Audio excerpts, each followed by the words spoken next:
la parte de seguridad sería con el profesor Enrique Aranda. No recuerdo la línea de investigación que es de Patricia Concilión, que son los 3 profesores de tiempo completo. Y ahorita acaba de llegarnos una nueva profesora de tiempo completo que la verdad no sé qué línea de investigación traiga, pero es muy relacionada a microondas. Si les interesa algo relacionado a microondas, ella es especialista en esa área. No sé qué temas de investigación traigan. A veces ellos les sugieren, pues haz esto, ¿no? Por ejemplo, la otra vez estaban haciendo un manual de buenas prácticas en comunicaciones. Uno de los temas que hizo uno de los profesores de asignatura, Oscar Abraham, en el 2014, me parece, no, 2014 o 2015, bueno, en esos años, el profesor ahorita está como compañero de nosotros de asignatura. Él presentó la cobertura, el área de cobertura de una red inalámbrica, específicamente estudiado en el plantel Casa Libertad, es decir, analizó que debido a las paredes y demás, hasta dónde llegaría la cobertura de cada una de los nodos de los dispositivos emisores. Entonces, de eso trató su tesis. Si quieren, pueden consultarla. Eso lo hizo Oscar Abraham. En la tesis de Iván fue en el 2014, no creo que él fue antes, entonces él ya no me tocó ver. La compañera Ofelia, no sé si hayan conocido a Ofelia, bueno, los que van en Casa Libertad, realizó una tesis, déjenme acuerdo, se me olvida su tesis, fíjense. Quien sí me acuerdo de Concepción, ella lo realizó de drones, sobre drones. Realizó un dron y como tal, el dron participó en varios concursos académicos y cuando apenas estaba el boom del dron, y ese fue su tema de tesis. Entonces, pues hay mucho de dónde escoger temas de tesis. También les digo las buenas prácticas, y no recuerdo ahorita el último titulado, que es el alumno Axel, no sé si lo conozcan. También acaba de titularse, no recuerdo ahorita ya el tema. Como fue también en línea, pues ya no supimos. En sí, los temas de investigación son los que manejan los profesores investigadores. Nosotros como profesores de asignatura, pues ahí sí como quien dice, o nos deslindamos o realmente no podemos nosotros asesorarnos en esa área. Bueno, yo les decía si tienen su tema de investigación, porque sería adecuado que vayan viendo qué tema, dado que ya están muy cercanos a titularse, o sea, que deban, supongamos, un semestre, 5 materias, ya están muy cercanos a titularse. Entonces, ya tienen 2 cosas que ver, porque si no les va a comer el tiempo y entonces van a tardar 2 o 3 años más. ¿Cuáles son? Uno, ¿qué tema de tesis? Un tema que les interese, que les guste, y nada más necesitan preguntarle al profesor, a ver, me gusta este tema, ¿qué puedo hacer? ¿No? Y ya posiblemente los puedan guiar más fácilmente, pero que algo que les guste realmente, ¿no? Por ejemplo, la comunicación inalámbrica está súper padre, la inteligencia artificial está súper padre, también saben que está muy en boga esta situación de la ¿cómo le llaman? La comunicación sí inalámbrica, pero que ya todo aparato, el Internet de las cosas, se le llaman, que es todo aparato tienes el Internet, ¿no? Prácticamente, o que las casas inteligentes también, ahí tenemos los ejemplos. Entonces, bueno, hay una serie de cuestiones innovadoras en telecomunicaciones, o a lo mejor a ustedes les gusta más el área de telefonía, podría ser. Entonces, me acaba de avisar el sistema está sometido a una carga excesiva. Yo creo que eso ya es problema del Meet y no tanto de la computadora. Pero bueno, el chiste es que ustedes ya vayan definiendo tema por el semestre que están. ¿Por qué les digo esto? Porque también tienen que hacer servicio social. ¿Alguien ya liberó su servicio social?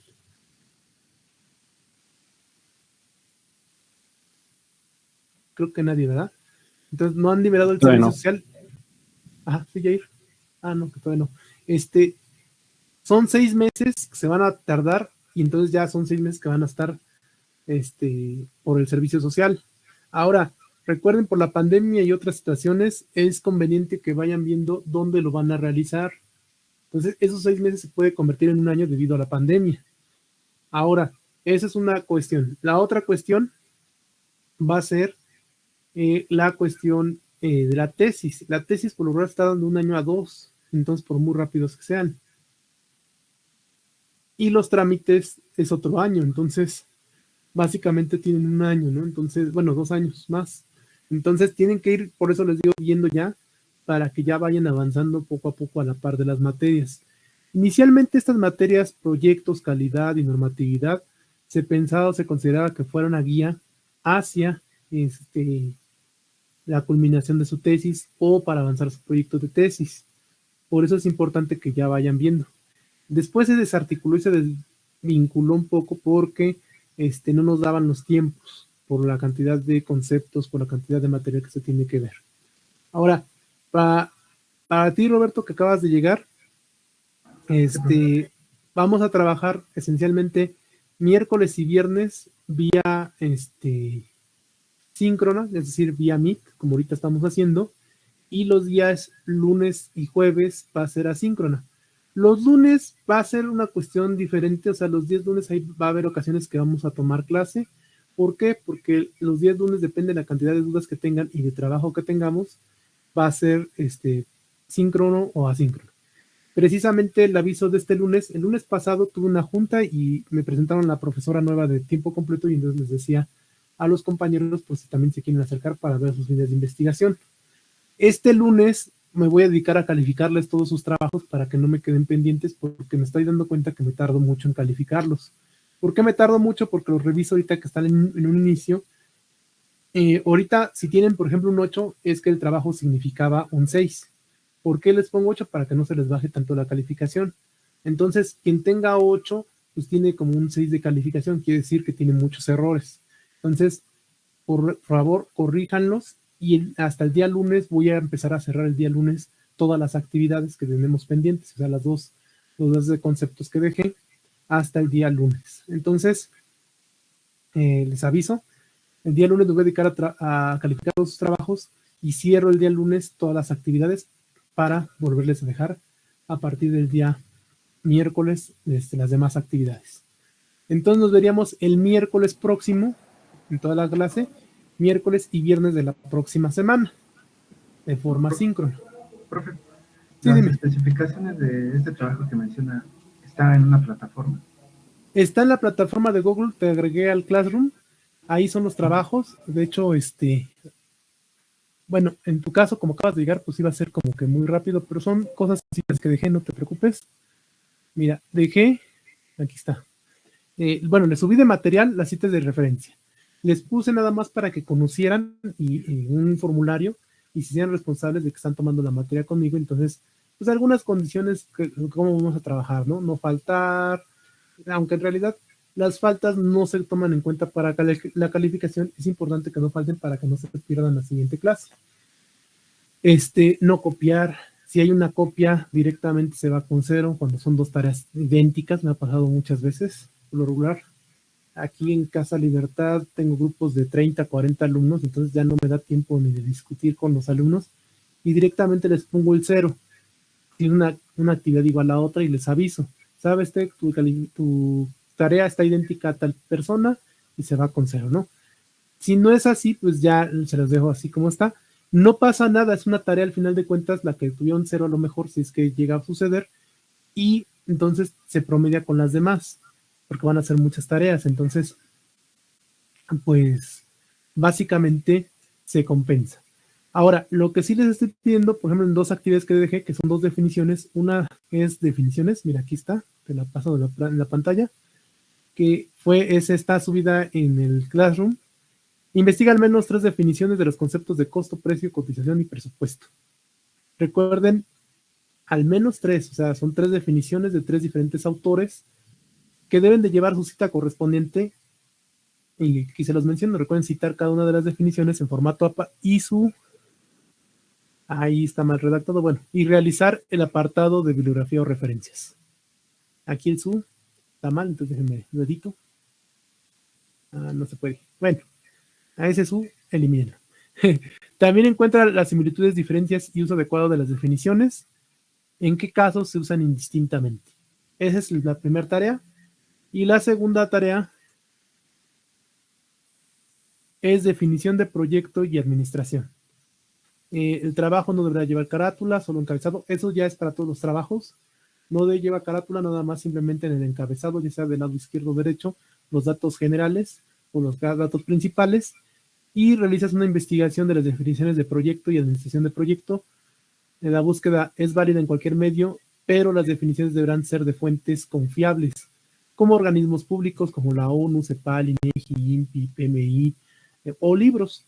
No se deberán usar definiciones de diccionarios o enciclopedias. Ojo, eso, no usen definiciones de enciclopedias o diccionarios. Si dice enciclopedia o diccionario, aunque sea temático, no lo usen o busquen otra fuente para que sea válida la investigación. Seleccione 5 definiciones de proyectos y 5 definiciones de administración de proyectos de fuentes diferentes, cópialas y cítalas en tu documento. Realiza una disertación de los conceptos proyecto y administración de proyectos. Defínelos según tus palabras y entender. E invita a reflexionar sobre estos. Por último, no se te olvide colocar el apartado de referencia, citas o bibliografía al final de tu documento, independientemente de la tabla. Y eso también, bueno, es lo que tienen que hacer. Entonces son básicamente 5 conceptos. De esto serían 2 aquí y 3 acá, entonces son 5 conceptos o 6 conceptos. Entonces, esas son las tareas que he dejado. En tu caso, como acabas de integrarte, pues tienes ahora sí que hasta el lunes para hacerlo, pero yo creo que no son tan difíciles las tareas. Mételas y hasta el lunes voy a cerrar todo. Voy a calificar las que ya entregaron y el mismo lunes por la noche ya cierro. ¿Dudas hasta aquí? Por ejemplo, Word o PDF. Como gustes. A mí, yo lo califico directamente en la plataforma, que por cierto alguien me preguntaba por ahí,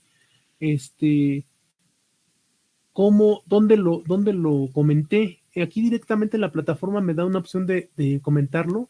Entonces lo que hago es, voy a mostrar una al azar, una digamos que no, cualquier tarea voy a mostrar, ¿no? Entonces no le hagan tanto caso del contenido. Pero esta no me ha subido. Sí, aquí está una. A ver, o de otra materia para que no, pues no se sientan expuestos. Ok, vamos a ver otra materia para que vean más o menos dónde cito o dónde comento, porque luego me dicen, ¿dónde comentó, profesor? Pues ahí mismo. Entonces, me preguntan y pues yo les digo, no, pues ahí, yo comenté ahí. ¿No? Entonces, por ejemplo, miren, aquí está, así me lo deja revisar. Entonces, ya sea que lo suban a Word o PDF, el programa me lo abre aquí. Se tarda un poquito, por eso es que me tardo muchísimo en calificar, es lo que les digo que por eso necesito tiempo, miren, tarda un montón. Y eso nada más en abrir. Entonces, me abre aquí el documento donde está negro, y lo que yo hago es que le pongo aquí en el mismo documento, por ejemplo, subrayo una parte, digamos esta parte, y le doy aquí agregar comentario. Y entonces aquí le agrego, está muy bien o está muy mal tu comentario, tu trabajo, o tiene este detalle, y entonces señalo aquí y ya le doy comentar. Por ejemplo, aquí le voy a poner a tu compañero prueba, ¿no?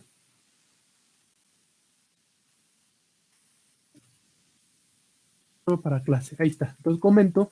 Entonces cuando yo les digo o les pongo en comentarios privados, checa los comentarios que dejé en tu documento, es porque subrayar algún pedacito, puede ser este pedacito, y le agrego aquí el comentario. Entonces al generar el comentario ahí, se va quedando y aquí pongo su calificación en este recuadro.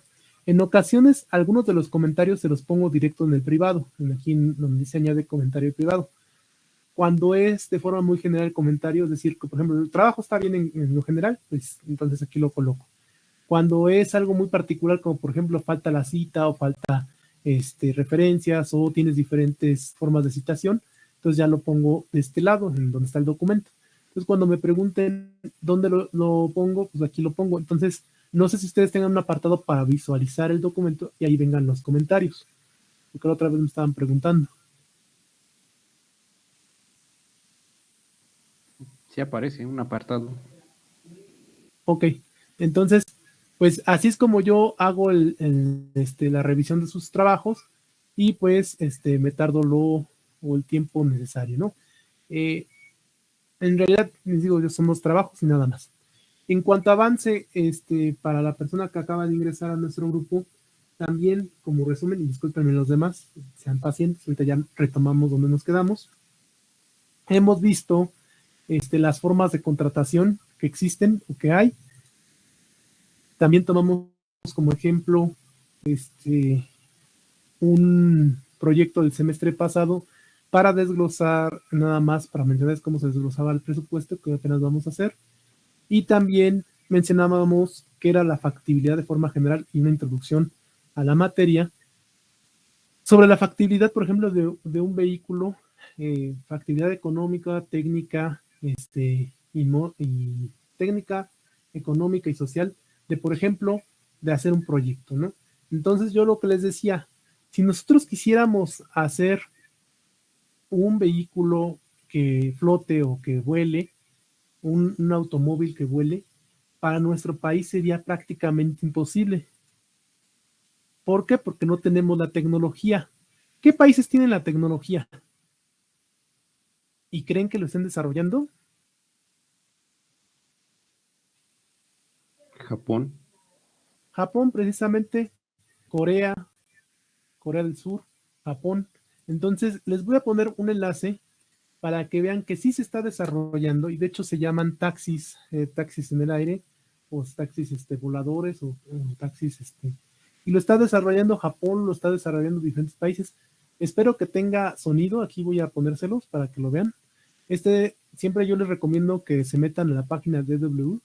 La DW es una página de básicamente noticias de Europa. Entonces, yo sí les recomiendo meterse a esa página y ver sus documentales. De hecho, también salen en un canal de televisión, me parece que es el canal 8. Bueno, ¿Qué página dijo, profe? dw.com. Das West. Acuérdate que es alemán. ¿Te alcanza a escuchar? No hay audio. Poquito. Pero además, indagamos en la tecnología detrás del transporte del futuro. Muchos también soñamos ya con la conducción autónoma, subirse a un auto, encenderlo y tomarse un buen café mientras uno disfruta de la vista. Abróchense los cinturones y empezamos. Bienvenidos.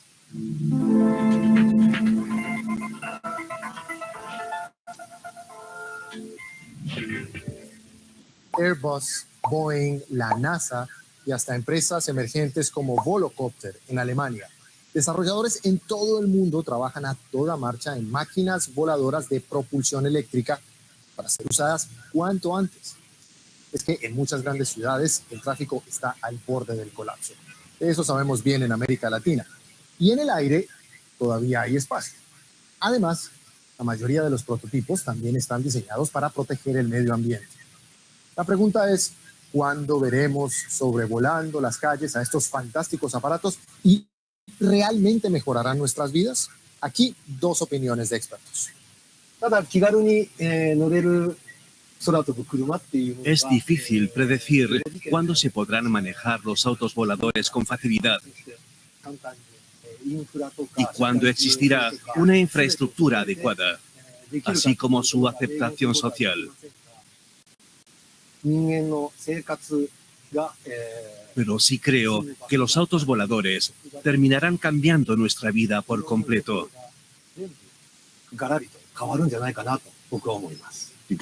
En ciudades como Nueva York, Sao Paulo, Shanghái, Pekín, donde el espacio es escaso, la gente con dinero quiere desplazarse rápidamente. Eso crea demanda. Y eso será una solución para los problemas de movilidad de un porcentaje muy pequeño de la sociedad, una élite de la movilidad. Lujosos bólidos aéreos solo para millonarios. Es decir, yo ya no voy a poder subirme en uno, a menos de que viva en Japón. Allí el gobierno está invirtiendo mucho más para tener aerotaxis comerciales en las megaciudades japonesas, o por lo menos planes pilotos. SkyDrive, que trabaja con la fabricante Toyota, ha sido una de las empresas apoyadas por el gobierno nipón. En agosto de 2020, la startup informó de su primer vuelo de prueba tripulado. Nuestra colega Cassandra Bock estuvo allí y pudo echar un vistazo exclusivo al interior del centro de investigación de SkyDrive. Así se ve el primer auto volador de Japón. ¡Wow! Tengo que ver eso. Quiero subirme y volar.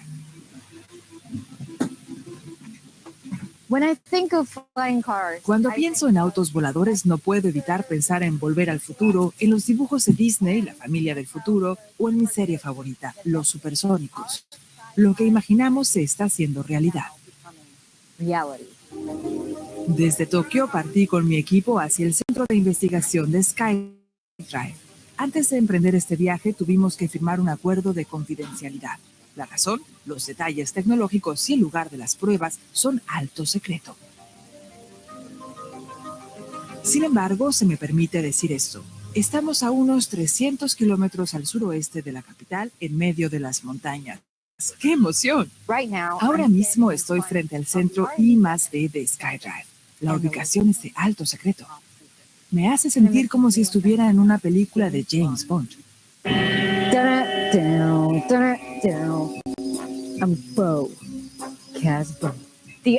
La startup de movilidad aérea se fundó en 2012 y está respaldada por Toyota, y detrás de estas puertas es donde ocurre la magia. Y aquí está aparcado el prototipo de SkyDrive, con 8 rotores pequeños. Lamentablemente no se me permite probarlo sin una licencia de piloto, pero estoy feliz de poder subirme. Acabo de viajar al futuro, no literalmente, pero es lo que parece. Algunos expertos afirman que los autos voladores van a reducir los embotellamientos en las zonas urbanas, disminuir la contaminación y ahorrar tiempo de viaje.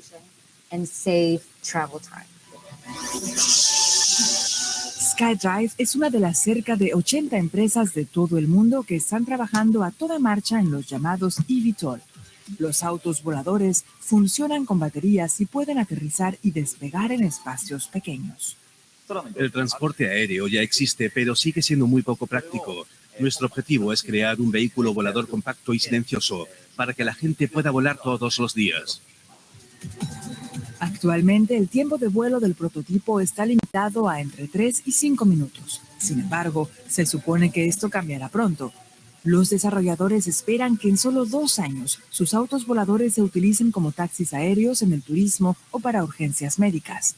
Pero todavía quedan algunos obstáculos técnicos. Un mayor número de motores garantiza mayor seguridad.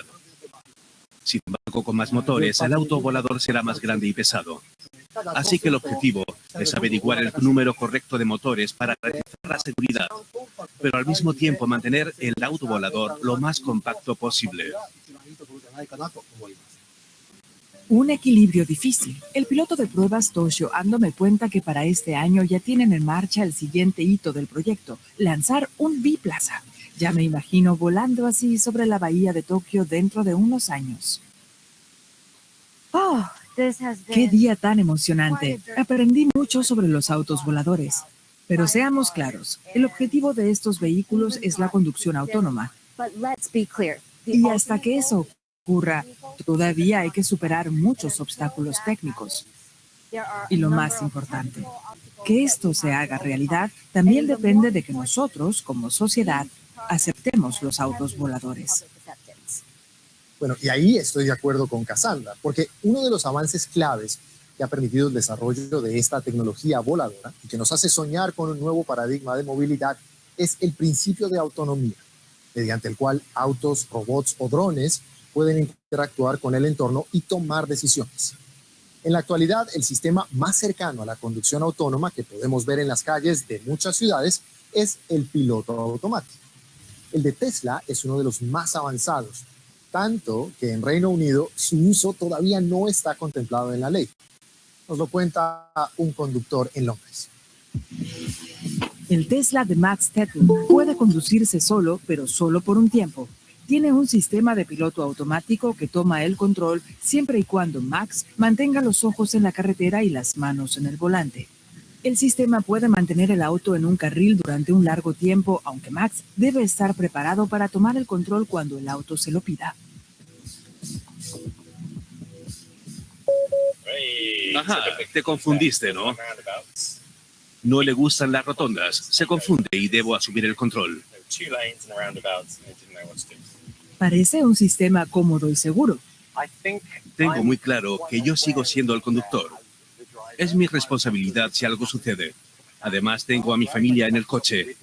Sin embargo, creo que poder delegar algunas funciones te libera un poco para sentirte más como un pasajero.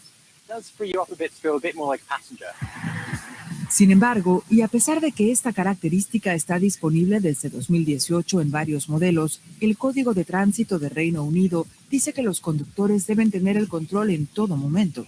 Por tanto, el sistema está legalmente prohibido y para muchos desarrolladores esto inhibe el desarrollo de la tecnología. El sistema es bastante limitado, pero el auto decide su dirección y su velocidad sin que un tercero lo controle. Y claro, para ello tiene que percibir su entorno. Pero las bases de la conducción autónoma están ahí. ¿Dónde estoy? ¿Qué hay a mi alrededor? ¿Qué debo hacer? Esos son los tres pilares de la autonomía. Inicialmente, el Departamento de Transporte británico se mostró abierto a permitir el piloto automático para velocidades menores de 110 kilómetros por hora en autopistas, pero las críticas no se hicieron esperar. Y es que varios estudios revelan los problemas de estos sistemas para detectar escombros en la carretera, evitar peatones de repente o reconocer un carril cerrado en la autopista. El debate sobre la legislación de sistemas automatizados apenas comienza, aunque la producción siga en aumento. Muchos conductores confían en que pronto largos tramos de tediosa conducción en autopista sean cosa del pasado. El sistema de piloto automático de Tesla pelea por poco el primer puesto con el de Cadillac, el famoso Auto Cruise. Lo cierto es que estos dos fueron los mejores sistemas de autopilotaje en 2020 según las revistas especializadas. Entre tanto, en el mismo Reino Unido ya se hacen pruebas con distintos grados de autonomía en vehículos y todo esto con apoyo del gobierno. Tuvimos la oportunidad de visitar uno de estos laboratorios de conducción para analizar la situación. Sus hallazgos serán muy útiles para que ese país pueda diseñar un marco legal para el uso de sistemas automatizados más avanzados, algo que debería cambiar mucho en los próximos 5 años. Esto es Meebrook, a 80 kilómetros de Londres, un centro de pruebas de automóviles en el corazón de la campiña inglesa construido por la estadounidense General Motors en 1960. Miles de prototipos se han probado en sus circuitos. Hoy es el turno del Nissan que Gary Staunton y su equipo de laboratorio de robótica RACE adaptaron para probar un sistema completo de conducción autónoma.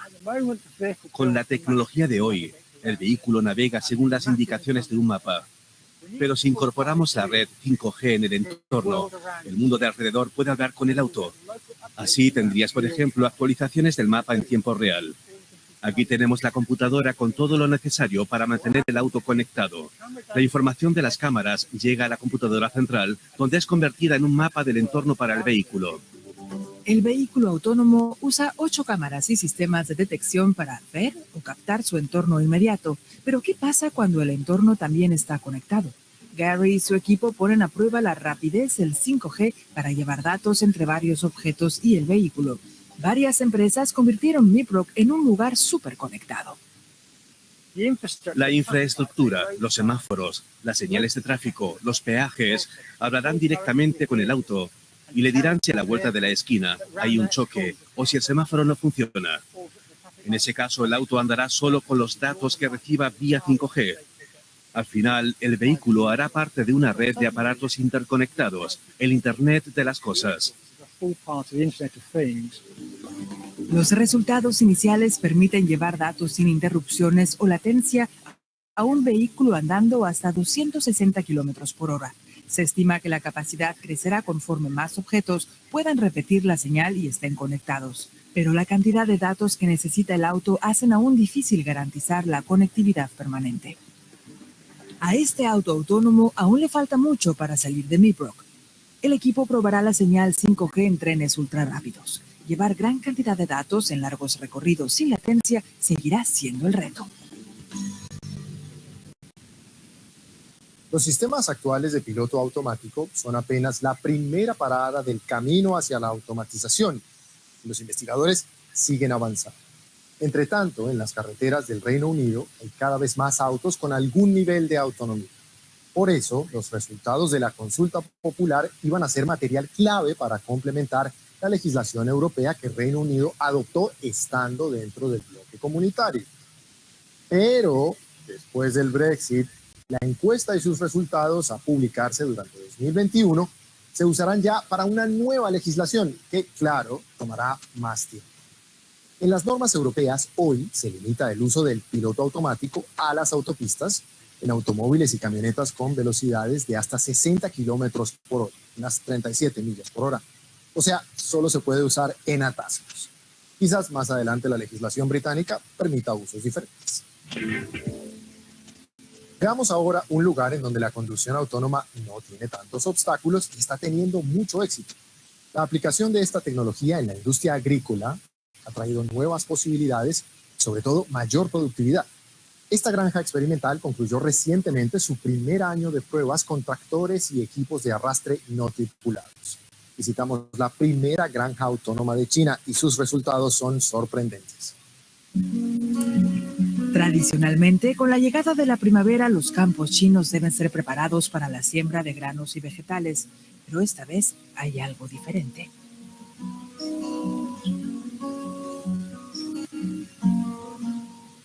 Este tractor, al igual que toda la maquinaria de esta granja experimental de la Universidad Agrícola Meridional de China, es autónoma y no tripulada gracias a la inteligencia artificial. Los resultados son sorprendentes. Con la máquina cultivamos una hectárea en 40 minutos. Un trabajador, en cambio, necesitaría 12 horas. Por esos cálculos, estimamos que la máquina es unas 100 veces más eficiente que el ser humano. Allí, un campo de 2 hectáreas produjo a fin de año unos 16.600 kilogramos de arroz, un 30% más que el promedio de producción en la provincia de Guangdong, donde se encuentra la granja. Ojo, jóvenes, es una universidad. Los profesores, en conjunto con sus estudiantes, están generando este tipo de proyectos. Es, digamos, una idea de lo que yo les decía, el grado de avance o atraso que tenemos en México respecto a lo que se está haciendo en tecnología con respecto a lo que se está haciendo en proyectos. También la clase pasada les me había mencionado precisamente esto, que mientras el Instituto Politécnico Nacional hace algo que ya existe, en otras universidades se está manejando, obviamente con tecnología de punta, otro tipo de proyectos que están haciendo cambios y que están revolucionando, digamos, lo que conocemos. Entonces, voy a terminar el video, voy a dejarlo continuar hasta que termine, que son 20 minutos, entonces no se preocupen, y ahorita lo comentamos. Sí, profe. Según Lu Shiwen, China trabaja en el desarrollo de maquinaria no tripulada desde 2001, pero solo hasta la consolidación de la tecnología 5G, el Big Data y de sistemas satelitales de navegación como Beidou, los cultivos pudieron realmente aumentar su productividad. Para las autoridades chinas es la oportunidad de reevaluar las tareas de los agricultores. Estas máquinas liberan tiempo esencial a los trabajadores para que se dediquen a otros aspectos de la producción. La automatización de cultivos acuapónicos son el próximo objetivo de los investigadores en Guangdong. La producción de alimentos con plantas en agua, donde también se crían peces, podría mejorar con la misma tecnología. Desarrollamos un sistema en el que tenemos un ahorro del 90% en los estanques de peces y del 80% en los invernaderos de hortalizas. La calidad de los vegetales también es superior a los de la agricultura tradicional. Las granjas no tripuladas y automatizadas ya han llegado a las principales ciudades chinas. Su objetivo será reducir costos manteniendo la calidad de los alimentos. Mientras este tractor solo está pensado para la tierra, o recordemos el modelo de SkyDrive, que solo está pensado para el aire, Ahora pasamos a los llamados híbridos, que van un paso más allá.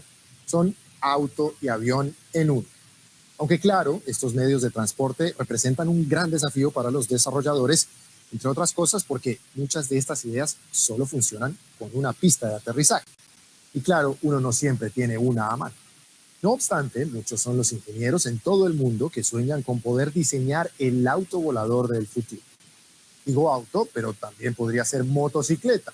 Lo importante es que vuele. Vean. Los desarrolladores neerlandeses del vehículo PAL-V han avanzado mucho. Han recibido la homologación de su vehículo y, por tanto, pueden formar parte del tránsito urbano. Su velocidad máxima es de 160 km por hora. Cuando las hélices se despliegan, el PAL-V se transforma en un girocóptero. Sin embargo, este vehículo necesita una pista para despegar y aterrizar. Y el piloto, una licencia de piloto y una para manejar autos. Y al menos 300.000 euros en el bolsillo. Todavía está en fase de desarrollo el proyecto del fabricante francés de motos extremas Lazaret. Los neumáticos dobles pueden convertirse en 4 turbinas para mantener la moto en el aire durante unos 10 minutos. ¡Una locura! Sin embargo, la mayoría de los coches voladores no están pensados para la carretera, sino que funcionan más como helicópteros o drones. Se denominan eVTOL, E por eléctrico y VTOL, que significa Vertical Takeoff and Landing, despegue y aterrizaje vertical. Presten atención. Despegar hacia la tercera dimensión podría ser realidad muy pronto. Estos prototipos tienen despegue vertical, propulsión eléctrica y se denominan multicópteros o eVTOLs. ¿Quién desarrollará el primer modelo apto para ser comercializado? Gigantes como Airbus y Boeing se han sumado a la carrera, pero también empiezan a destacar startups como la alemana Volocopter. La tecnología es tan impresionantemente sencilla que se puede construir un artefacto volador con mucho menos esfuerzo que un helicóptero. Otras ventajas son el hecho de que son realmente silenciosos y libres de emisiones. Pero por ahora ninguno de estos taxis voladores puede permanecer en el aire más de 20 minutos. Sin embargo, por razones de seguridad, tienen que ser capaces de permanecer en el aire 30 minutos más que su viaje más largo, y la tecnología actual de las baterías no está a la altura. Otro punto débil: son muy susceptibles al clima. No pueden volar con vientos ni lluvias fuertes. Aún así, sus desarrolladores creen que estos vehículos voladores revolucionarán la movilidad y antes de lo que pensamos. Y los gobiernos también tendrán que darles luz verde. El Ministerio de Transportes alemán parece abierto a la idea. Tenemos un gran interés en que los taxis aéreos entren en funcionamiento en Alemania. Ya emitimos una reglamentación sobre drones en 2017 que regula el funcionamiento de los vehículos aéreos no tripulados. Y ahora el siguiente paso es lanzar una normativa específica para los taxis aéreos. Esto lo está tratando primero la Unión Europea. ¿Y cómo será esto exactamente? Tal vez los taxis aéreos realicen rutas fijas y aterricen en puntos concretos, por ejemplo, en rascacielos. Y para controlar los aviones tripulados y los no tripulados, la gestión del tráfico aéreo deberá actualizarse, y esto no ocurrirá de la noche a la mañana. Ok, todavía quedan muchas dudas. La corta duración del vuelo, por ejemplo, solo 20 minutos. Y aunque los taxis aéreos no necesiten carreteras, sí necesitarán una infraestructura correspondiente. En eso tampoco se ve mucho progreso. Por eso, cuando se habla de una fecha para ver los aerotaxis sobrevolando las ciudades, los investigadores no se ponen de acuerdo. El experto aeroespacial Stefan Lebedag, por ejemplo, está convencido de que pasarán al menos otros 15 años antes de que este servicio se haga realidad. Además, ¿quién conducirá los taxis, señor Lebedag? Serán pilotos profesionales muy cualificados y certificados. No permitirán que los pasajeros o las personas en tierra se expongan a un riesgo mayor que con un helicóptero ordinario. ¿Y qué infraestructuras se necesitarán en el espacio aéreo? Todavía no se sabe cómo va a funcionar exactamente. Por ejemplo, si necesitaremos una agencia externa que establezca las rutas de vuelo, o si es algo que las compañías puedan establecer más o menos por sí mismas. Todo depende de factores como la densidad del tráfico, la infraestructura y las conexiones de datos disponibles. ¿Es realista pensar en los autos voladores con conducción autónoma? La normativa para el transporte de paquetes ya es bastante rigurosa. Dependiendo del tamaño y el peso de la aeronave, habrá muchas normas.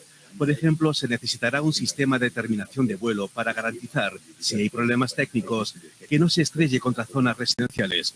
Así que todavía estamos muy lejos de tener humanos a bordo. Para la mayoría de los desarrolladores, el objetivo es diseñar taxis aéreos autónomos, aunque todavía queda mucho camino por recorrer, como hemos visto. El hecho de no tener un piloto no solo ahorra espacio, sino también dinero. En el último CES, General Motors presentó su propia versión de los taxis autónomos en el futuro. Este video de General Motors todavía es una simulación, pero el fabricante de automóviles estadounidense espera que su Cadillac eVTOL sea realidad muy pronto. El auto volador eléctrico y autónomo está pensado para desplazamientos cortos en grandes ciudades. En este modelo hay espacio para una persona, pero ya se está desarrollando un biplaza. Para la primera y última milla, el pasajero puede cambiar a un coche autónomo de carretera. Un año antes, Hyundai y Uber presentaron una visión similar del futuro en el CES. Su taxi aéreo podrá transportar hasta 5 pasajeros, inicialmente con un piloto y posteriormente de forma autónoma. Aquí también había vehículos de carretera que se desplazaban desde el lugar de aterrizaje, un centro de operaciones, con la posibilidad de hacer transbordo al siguiente aerotaxi. ¿Demasiado futurista para ustedes?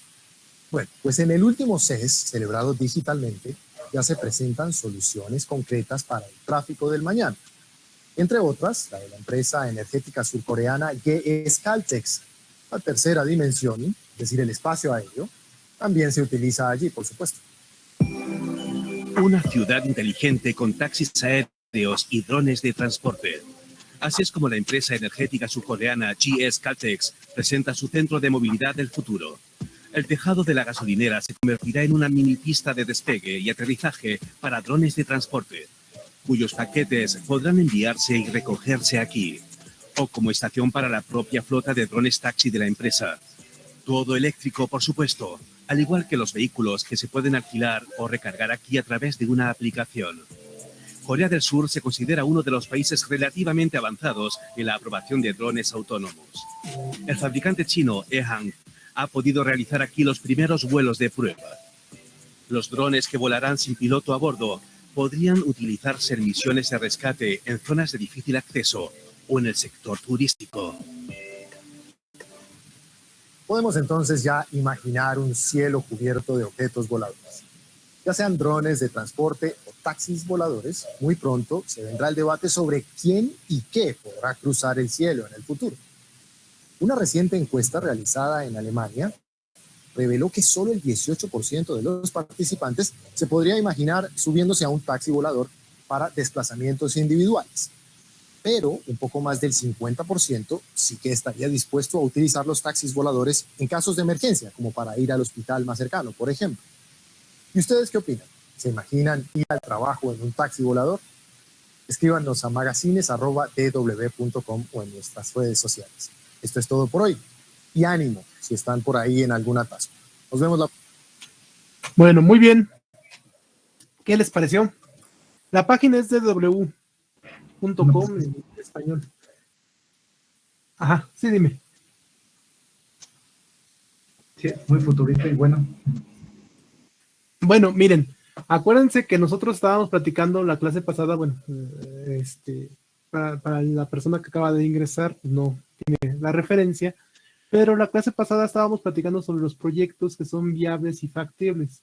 Estábamos analizando el por qué aquí en México no sería factible o viable un vehículo de estos, porque no tenemos la tecnología. Simplemente, por ejemplo, en las baterías, aquí en México no se distribuyen, no se generan ese tipo de baterías las cuales deben de ser de alta capacidad, que deben durar muchísimo tiempo, y en sí, en el mundo no se ha generado ese tipo de tecnología.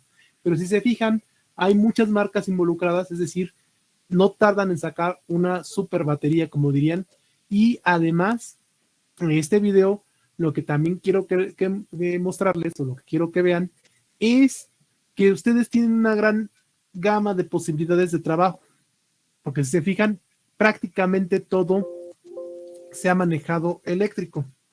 Déjenme le bajo el volumen a esto, porque si no, me va a romper los tímpanos. Bueno, y entonces decíamos, ¿por qué no era factible o viable para México realizar esto? En primer lugar, porque muchas universidades no están volteando a ver este tipo de tecnología. O sea, yo lo que les comentaba, se anuncia con bombo y platillo que, por ejemplo, el Politécnico generó, o la UNAM, o cualquiera de estos institutos, generan ciertos avances, pero si se fijan, los avances son prácticamente mínimos o ridículos en comparativa de lo que se está haciendo en el mundo. O sea, es decir, tenemos un atraso tecnológico de alrededor de 5 años. Entonces, ese atraso tecnológico hace que los proyectos que estemos generando aquí en México estén, digamos, saliendo cuando ya hay mucha competencia en el mercado. Eso refiriéndome al proyecto, por ejemplo, específico de el Politécnico sacó un anuncio de que había generado una cajita desinfectante donde se meten las llaves, se mete cualquier objeto, y entonces la cajita lo que hace es que por medio de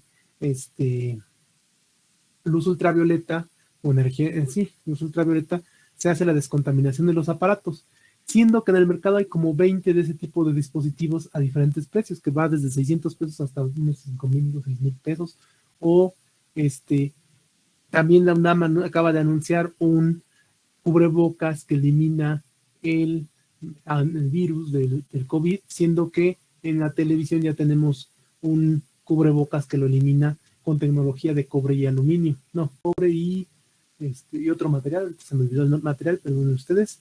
Pero el chiste es que estamos haciendo una investigación sobre algo que ya se está comercializando. O sea, que ni siquiera ya es nuestra idea, sino que ya se está comercializando. Qué bueno por el Politécnico, qué bueno por la UNAM, qué bueno por estas instituciones que hagan algo. Pero desafortunadamente, eso que se está generando como investigación, pues nos está siendo insuficiente con respecto a la cantidad de proyectos que se tienen en el mundo.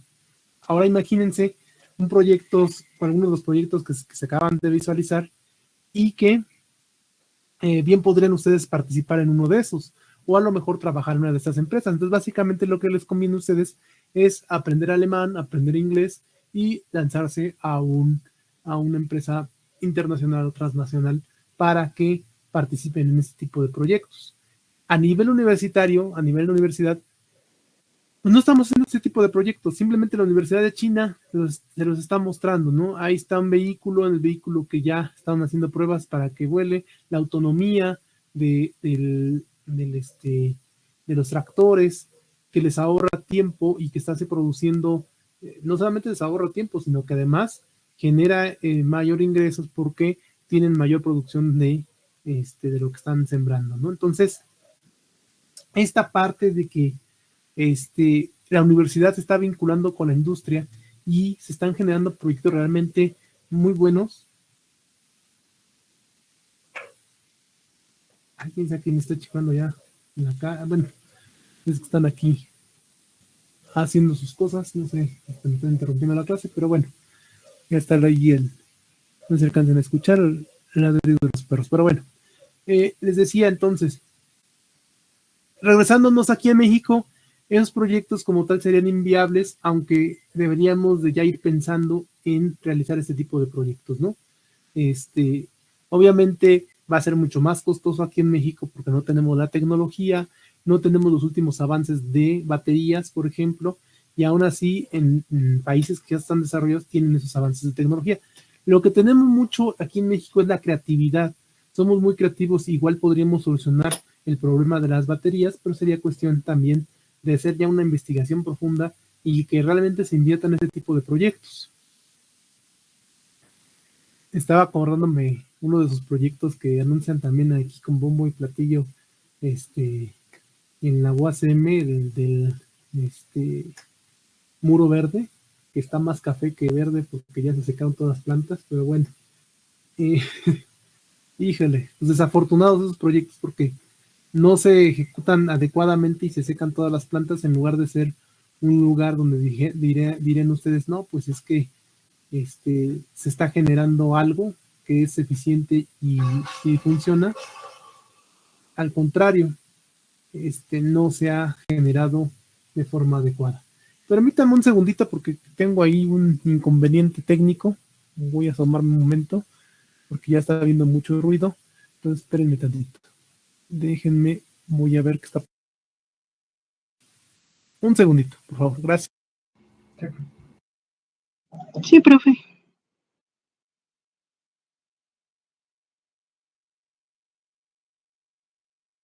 ¿Alguien se acuerda cómo se llama el proyecto que hicieron cuando estaban recolectando el agua de la lluvia? Ese yo creo sí ayudó mucho a la escuela, pero no sé si se acuerdan. Ándale, ese sí, se ve que sí ayudó.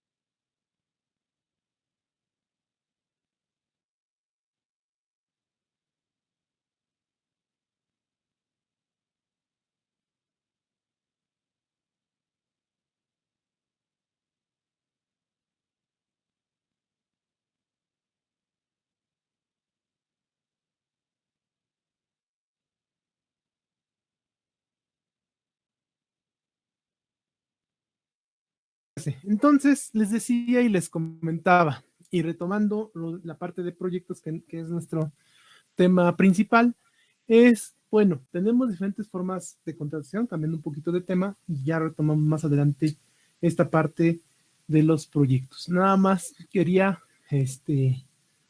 comentarles algo adicional que habíamos visto la clase pasada y que se me había pasado comentárselos o preguntarles debido a la hora, que se nos acabó bien rápido el tiempo.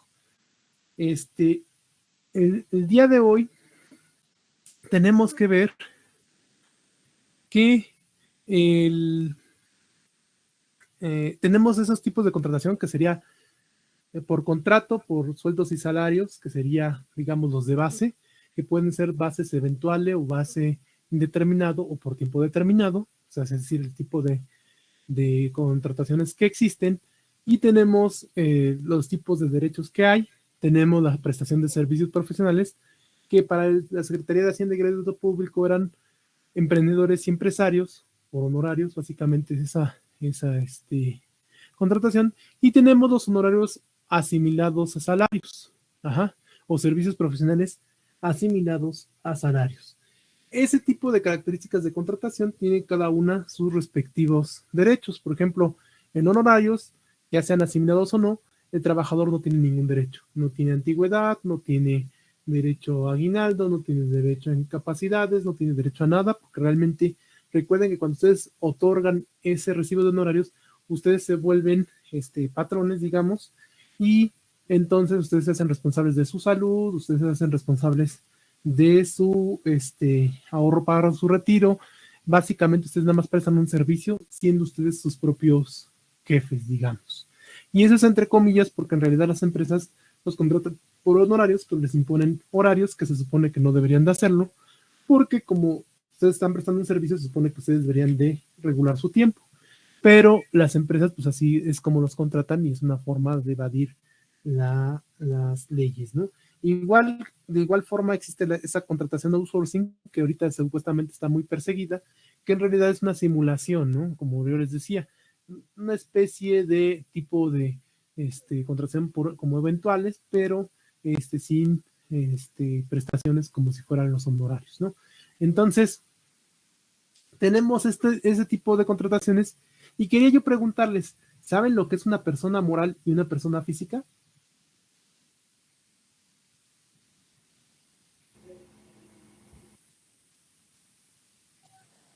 Sí. No, Ok, bueno, se los comento así rápidamente. La persona física en realidad nos volvemos o somos todos somos personas físicas y por lo tanto somos personas que contribuimos y que tenemos un número de RFC. A todas las personas como tal se llama personas físicas.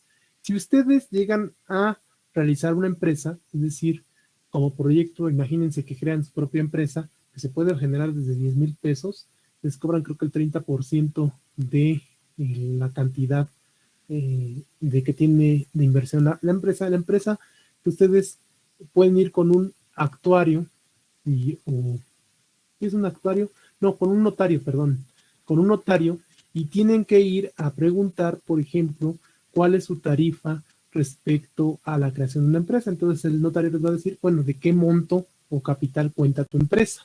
¿Cuál es el capital? Pues es la cantidad que tienes invertida en empresas. Si ustedes, por ejemplo, cuentan con un vehículo, pues dicen, pues yo tengo un vehículo, tal año, tal marca, tengo un ahorrito en el banco y tengo además estas herramientas, entonces es proporcional, digamos, a 50,000 pesos, ¿no? O a 100,000 pesos. Entonces van con el notario, les dicen, bueno, tú me pagas mi tiempo, mi honorario del notario, y yo te genero o te hago una cartita, una hoja donde asiento que tú estás creando una empresa. Digamos, una empresa con el nombre que tú me digas, entonces ya tienes la empresa Patitos S.A.D.C.B., ¿no? Entonces, por lo tanto, esa empresa va a generarte, no sé, depende de lo que te dediques, va a generar una utilidad, va a generar ganancias y va a tener gastos o costos. Entonces, por lo tanto, esa empresa, cuando ustedes hagan una declaración o vayan y paguen y les generen una factura, entonces ustedes ya se vuelven personas morales, cuando ustedes ya son parte de una empresa y esa empresa es, digamos, el nombre que se presentan. Entonces, cuando se dicen que son personas morales, son socios de una empresa, puede ser una empresa de capital variable o de capital anónimo, o hay diferentes tipos de empresas que se pueden crear. Esas empresas las generan un notario. Tienen un capital, van con el notario, les dicen quiero crear mi empresa, les dice, ok, aquí están los requisitos, cuánto tienes de capital demostrable y cuánto tienes el capital demostrable se podría decir que son los estados de cuenta de alguna cuenta que tengan un ahorro, la factura de algún vehículo, la factura de alguna casa, el contrato de compra-venta de algunos, o los tickets o facturas de diferentes herramientas, por ejemplo, y ahí sí pueden crear una empresa. Cuando ustedes crean una empresa y le ponen un nombre y ustedes están como socios, porque pueden también además juntarse varios y ser socios, y entonces todos los socios de esa empresa se vuelven personas morales. ¿Por qué personas morales? Porque no son personas físicas, sino son parte de la empresa, ¿no? O sea, es decir, el nombre de la empresa es la persona moral como tal, ¿no? Entonces, en realidad, persona física es todo aquel que directamente va y paga sus impuestos directamente, como ustedes, cualquiera de ustedes, es una persona física que se da de alta en Hacienda, y la persona moral es aquella que representa una empresa. Ajá, o sea, es un representante de empresa, dueño de empresa, o un socio de la empresa. Entonces, para cerrar esta parte, recuerden, ese es el tipo de forma general. Hay algunos subdivisiones dentro del tipo de contrataciones, pero en forma general son este tipo de contratos que se hacen para las personas. ¿Por qué estamos mencionando esto? Porque acuérdense que cuando ustedes generan un proyecto en donde van a poner un negocio, por ejemplo, y esos proyectos crecen o son de producción o son de servicios, van a requerir contratar personal. Por lo tanto, necesitan saber qué tipo de contrataciones pueden hacer. ¿Qué es lo que le convendría más si ustedes el día de mañana quieren poner un negocio? ¿Qué tipo de contratación? ¿Cómo contratarían al encargado, por ejemplo, de una tienda? O al encargado de conectar los cables, el que le dicen jalacables.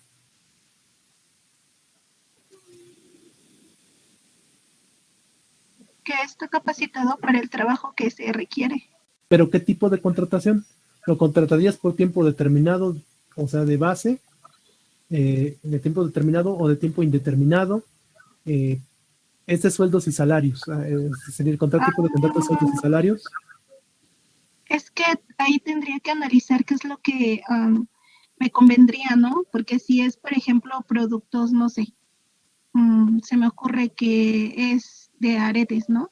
Que a lo mejor Ajá. están haciendo aretes.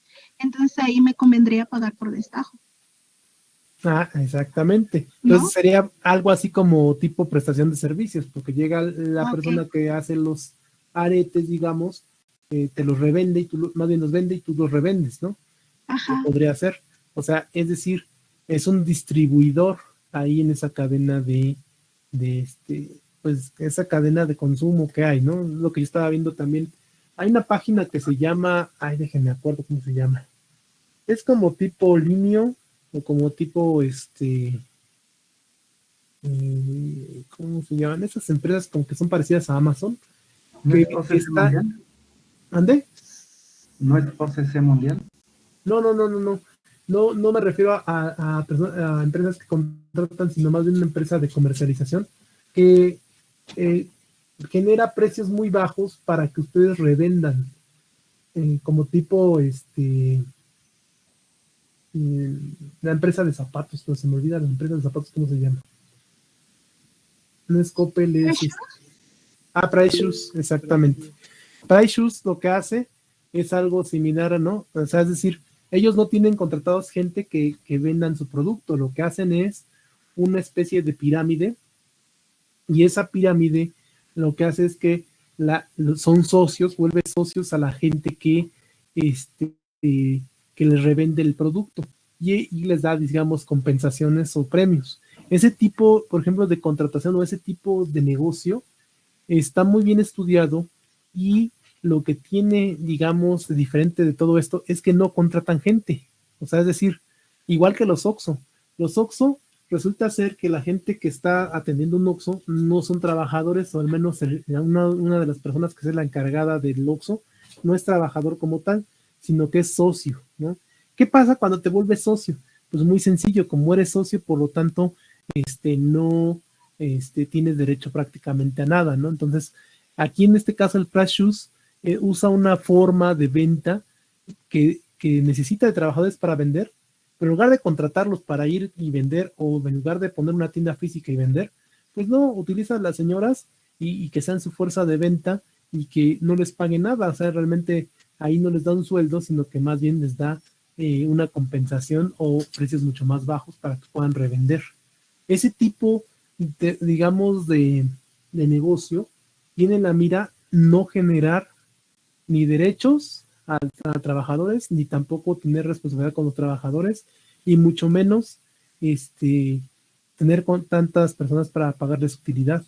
Entonces, hay otras formas de contratación o de otro tipo de negocios, digamos, como el Price Shoes, que no necesariamente pasan por estos rubros porque ya no contratan gente. Sí ocupan a la gente, pero no la contratan directamente.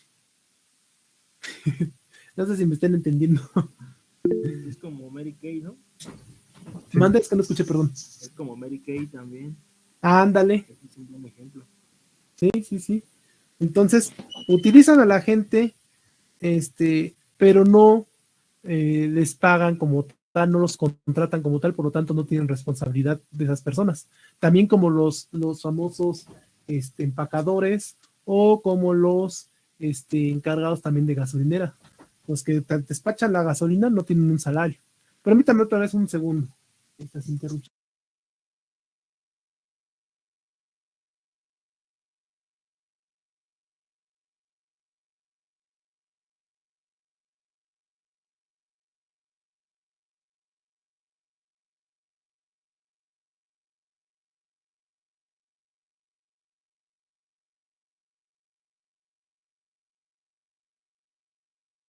Les decía entonces que este que hay, o sea, hay estas contrataciones de forma general, pero hay otro tipo de subcontrataciones e incluso hay otro tipo de contratación que no es contratación, ¿no? Como sería el caso de los despachadores de gasolina. Se supone que antes los meseros tampoco los contrataban, entonces nada más vivían de las propinas. Entonces, a menos de que fueran o hicieran algo más en la cocina, es como lo contrataban, digamos, con salario mínimo, como barrenderos, como limpiadores, pero no como meseros. Entonces lo que ganaban era lo de las propinas, al igual que los despachadores de gasolina, al igual que los empacadores en tienda, al igual que los viene, por ejemplo. Entonces, hay tipo que no son contrataciones como tal, pero es una forma en que utilizan a la gente para trabajar, para sacar el trabajo que se requiere, pero que ni siquiera los contratan. Entonces, hay esas formas, hay formas de subcontratación, eso es el famoso outsourcing, diferentes a estas, pero estas son las principales, ¿no? Digamos que dentro de lo malo, esto, de la contratación de eventuales o de determinado, por tiempo determinado, pues es bueno porque al menos reconocen que al menos eres trabajador, para que vean lo mal de la situación que hay aquí en México en cuestión laboral, ¿no? Es decir, hay que agradecer que al menos reconocen que eres trabajador. Entonces, estamos muy mal en ese aspecto, en las leyes aquí en México, digamos que no son las más adecuadas para todos los tipos de trabajo que hay y todas las evasiones para la responsabilidad que deben tener las empresas para con los trabajadores. Entonces, básicamente, el ser contratado por sueldos y salarios de forma eventual, de tiempo determinado, que te descansan un mes, te descansan 2 meses y te trabajas 4 meses y trabajas 3 meses, o te rotan o cambian de contrato o renuevan contrato o ese tipo, digamos, de contratos son legales, son inmorales porque se pasan de lanza, pero son legales, digamos, entre comillas. Se supondría que en tiempo determinado no tendrían ustedes que ser contratados más de 2 o 3 periodos del mismo tipo, ¿no? Y entonces, aquí en México, pues sucede que todo el mundo te contrata 3, 4 veces como eventual y nada más dejan un periodo de 20 días, una semana, una quincena, o hasta incluso sin dejar el periodo de descanso, simplemente renuevan contrato y ya, ¿no? Porque se acabó el contrato. Entonces, ese tipo de cosas se supone que está contemplado la ley que ustedes ya tienen derecho después de cierto tiempo. O sea, si ustedes están trabajando con una empresa 7, 8 años o una entidad, ya sea gubernamental o educativa, ustedes ya adquieren derechos como tal, aunque el propio patrón no lo diga, ¿no? Entonces ustedes, al tener esa antigüedad y al ser contratados continuamente, pues adquieren derechos, así dice la ley, ¿no? Claro, no se cumple hasta que ustedes vayan a un juicio o los demanden o cosas así.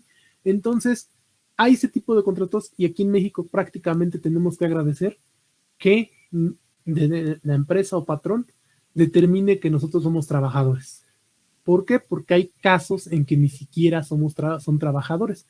Es el caso de los empacadores voluntarios, pues también por eso les llaman voluntarios en las tiendas.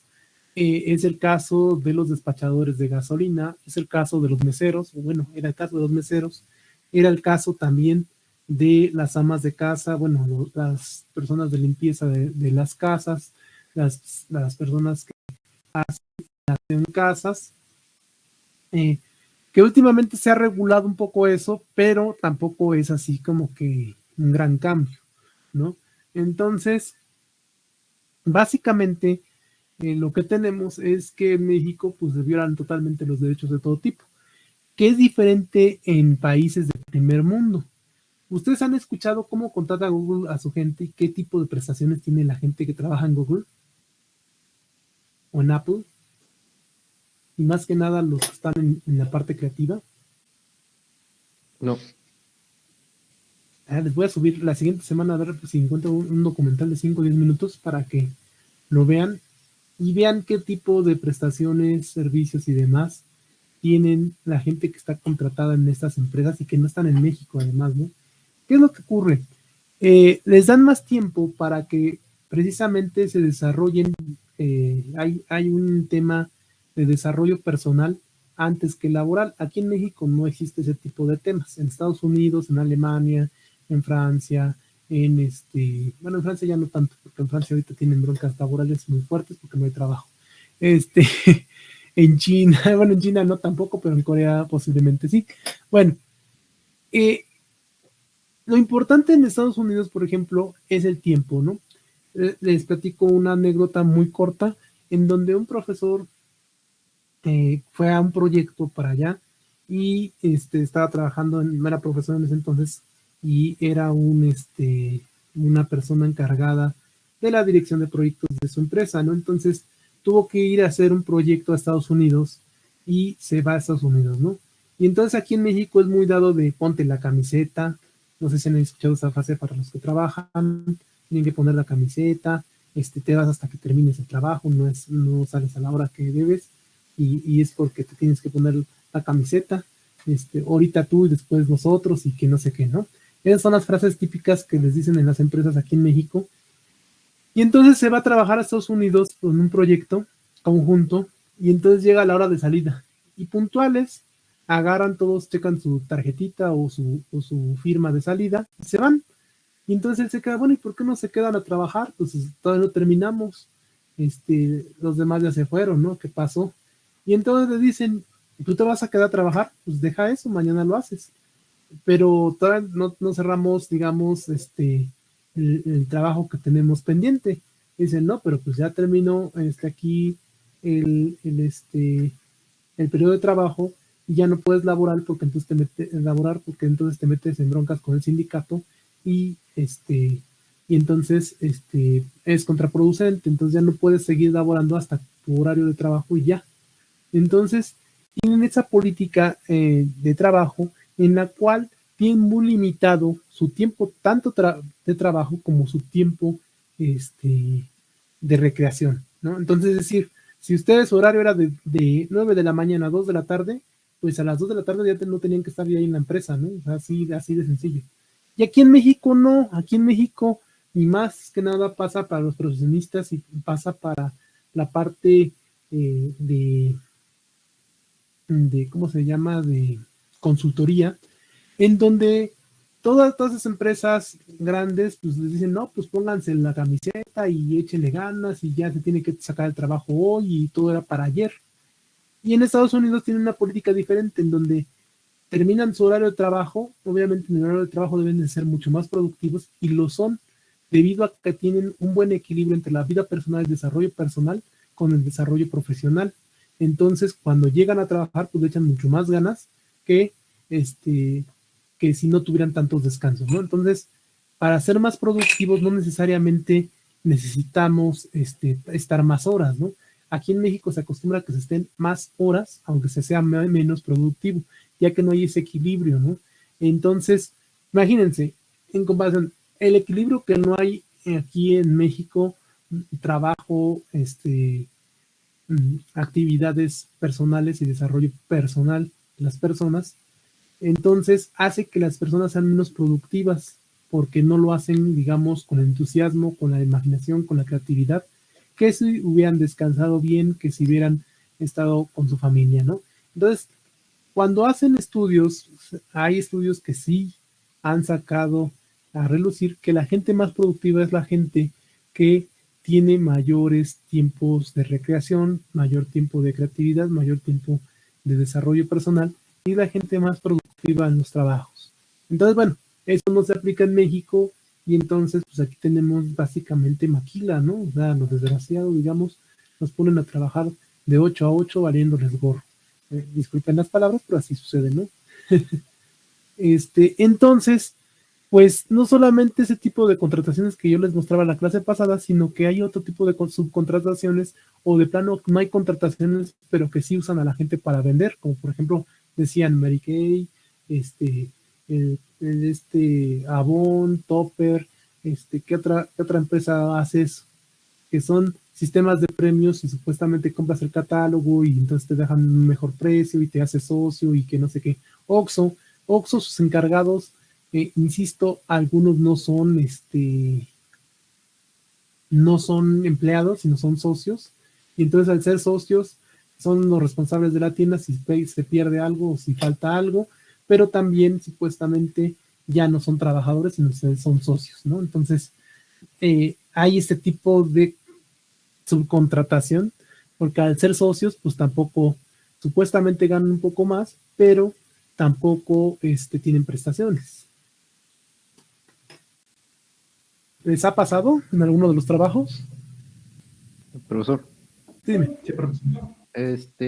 Antes Avon sí contrataba gente y sí les daban prestaciones de seguro, aguinaldo, no Ujú. me acuerdo el otro de sus, que dan como por mayo o abril, no me acuerdo cómo se llama sus, Sí, sí, sí. Por pero parte de antes, utilidades. Utilidades.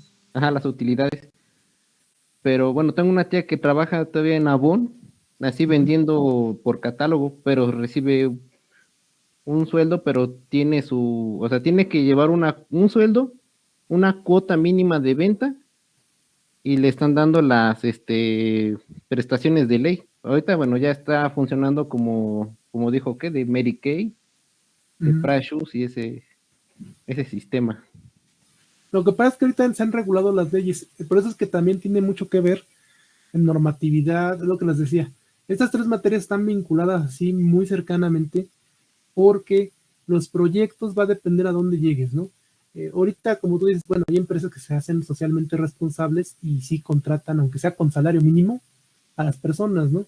También, al parecer, también ha habido cambios y entonces los personas que tienen la gasolinera ya reciben un salario mínimo en algunas empresas de gasolinera.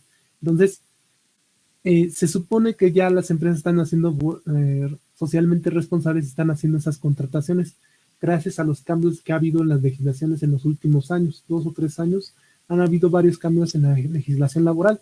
Apenas está siendo ya perseguido lo que se llama outsourcing. Entonces, eso es bueno, pero en realidad todavía no llegamos a un nivel que tiene Estados Unidos. O sea, el nivel que tiene Estados Unidos de sindicato, el nivel de prestaciones que tiene, el nivel de confort que tiene para los trabajadores, la política y además la cultura es diferente. Incluso, por ejemplo, este caso que les comentaba, lo que hacían es que pues se acercaban viendo raro al profesor, pues tú te quedas en el trabajo y como para qué, ¿no? ¿Por qué? Si ya terminó tu periodo, tu jornada laboral, ¿no? Y entonces, pues dice el compañero que pues se sacó de onda porque pues se hace en México, ¿no? Se acostumbra a quedarse a terminar el trabajo, se acostumbra que ponte la camiseta y hazlo, ¿no? Entonces, o sea, para que vean todos los, digamos, los socialmente, cómo nos, digamos, amaestran o nos educan de tal forma en esta cultura de, pues tienes que ponerte la camiseta y echarle ganas, ¿no? Y entonces, pues así sucede, ¿no? Y entonces en Estados Unidos es totalmente diferente porque ahí sí hay un claro reglamentación y clara comportamiento social en donde es la hora de salir y todos salen, ¿no?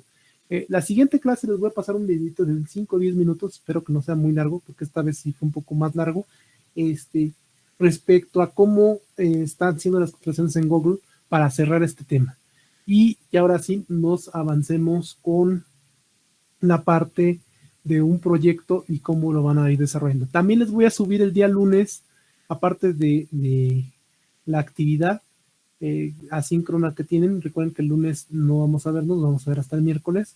Les voy a subir también un ejemplo de un proyecto para que vayan pensando sobre su proyecto. Va a ser de una enlatadora de frijoles, o sea, es decir, no tiene que ver con telecomunicaciones. En su proyecto sí tiene que ver con telecomunicaciones, entonces va a ser un ejemplo y ese ejemplo que les voy a subir en realidad es solo una parte del proyecto, no es completo, pero básicamente trae, digamos, los elementos básicos de un proyecto final para telecomunicaciones de los que van a presentar al final del semestre. Acuérdense que tienen una presentación al final del semestre en el periodo de certificación con el comité de certificación, que voy a ver a qué profesores tienen el tiempo para poder calificarles y evaluar los proyectos. Entonces, bueno, son las 4 de la tarde. ¿O qué son? ¿Son las 4 de la tarde? Sí, ¿verdad? Sí, profe. Ok, entonces otra vez una disculpa porque también terminamos 4 minutos después. Nos veríamos la siguiente clase. ¿Dudas, preguntas, sugerencias sobre todos estos temas que vimos hoy de forma muy rápida? Nos tratan mal. ¿Quién te trata mal, Jair? No, pues el sistema de empleo y contratos Sí, a sí, todo empleado, hasta profesionistas. sí, Literal, efectivamente. va mal. Cuando Efectivamente. trabajaba yo en mi curso siempre nos decían que éramos números. Habla un poquito más fuerte, no te alcanzo a escuchar. Yo en un tiempo trabajé en Inbursa Ajá. y siempre nos trataban como números. Nos decían que éramos números. Sí, el 325 pase la frente. Sí, casi, casi. Sí. El 325 llegó tarde, sanción inmediata. Número de empleado.